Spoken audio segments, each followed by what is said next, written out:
I just say to myself, I just look at the people out here in the world today. And a lot of times we cry, we complain. Um, we complain about things that's not really important. We always worry about who got the most, or who got this and who got that, instead of just staying in your own lane worrying about what you got. So that's what I try to do. I try to focus on Floyd Mayweather.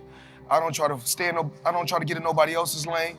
I'm not jealous of nobody else, and that's what I do. I live my life the way I want to live it, and no matter what, you can't please everybody because it's so crazy. Like in the beginning, I feel like people was rooting for me, wanted the best for me, and the more and more as I accomplished more and kept accomplishing things, then you start seeing like different things. Then you start saying, oh, he's not that smart, or you hear so many different things. And I just feel like, okay, you're entitled to believe whatever you want to believe, but I have to have some type of common sense, some type of smart, some type of intelligence to be where I'm at. I've been living the same life for 25 years. Having a dream, believing in myself, believing in my skills, believing in my talent, and also surrounding myself with the right team. I had to surround myself with the right people. And everything took flight, but just my mother being on crack. Yeah. My dad being shot when I was a kid. Actually, my dad was holding me when he got shot. I was a kid. My dad picked me up when my dad got shot. Actually, my brother shot my dad, my uncle. Mm-hmm. And then when I was in Vegas, actually, I think it was somewhere around 2006, my same uncle that shot my daddy, he died in my house. So, I've been through a lot of ups and downs, but I beat all the odds. The best thing is have such a strong belief in yourself that you can quiet out all the outside noise, because you're gonna need that on every step of the way. There are people that are projecting their fears and their shortcomings and failures on you. And you have to be very careful, with that. People telling you can't do that. Why can't I? Because they may have tried, or they don't believe that they can do it. And it's not really about you, it's about what they feel and their fear inside. So you have to be strong enough and resilient to believe in whatever it is you're trying to do, and good luck with it. Early on, you got to balance on a small scale. So what I was able to do was balance money on a small scale first. I made some mistakes in the beginning, but that comes with the territory. Then one of the best investments that I did was New York real estate. So it started off with 7 figures, and I was getting a certain amount of money every month, because when I get with my friends that's Jewish, and I get with my friends, my white friends and my Jewish friends, I'm not trying to say, let me get on your plane, or I like your house. I say, you know what? Show me how to get generational wealth. And just being around them, I soaked up the game and I learned it. And just being with Al Heyman played a major part, with helping me get to where I got to. Al Heyman one day just told me, you want to be the highest paid athlete? We'll do that. You want to go on Forbes as the top guy? We'll do that. But then, along with Al and my Jewish friends and my white friends, what we did was we built generational wealth.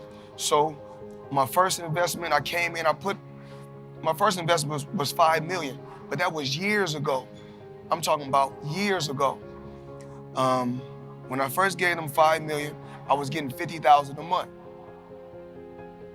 So I said, the money kept coming on the 18th every month.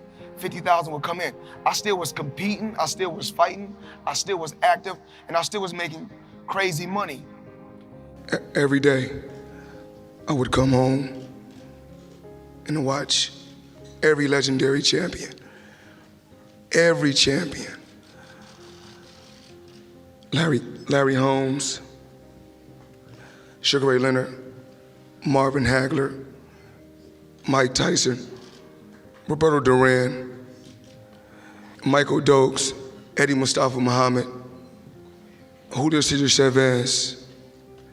I mean, this list goes on and on. And I always wanted to, it wasn't one fighter I wanted to be like.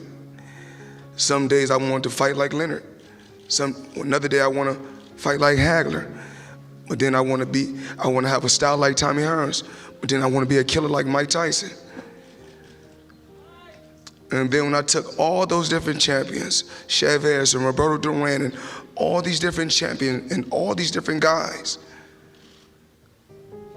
I said I'm gonna take a little bit from every one of them and put it all in one box and shake it up and see what we come up with. It's always good to compare yourself to people you look up to, right? Because you give yourself a high goal. You set high standards for yourself. And, pretty much the way he lived his life and the parallels and how he affected culture is what I strive to do. How he had a record label and he owned Reprise Records and he released Jimi Hendrix. Kanye West is my Jimi Hendrix. My record label was Rockefeller. Just compare yourself to the greats. Set the bar really high. This dream that I had started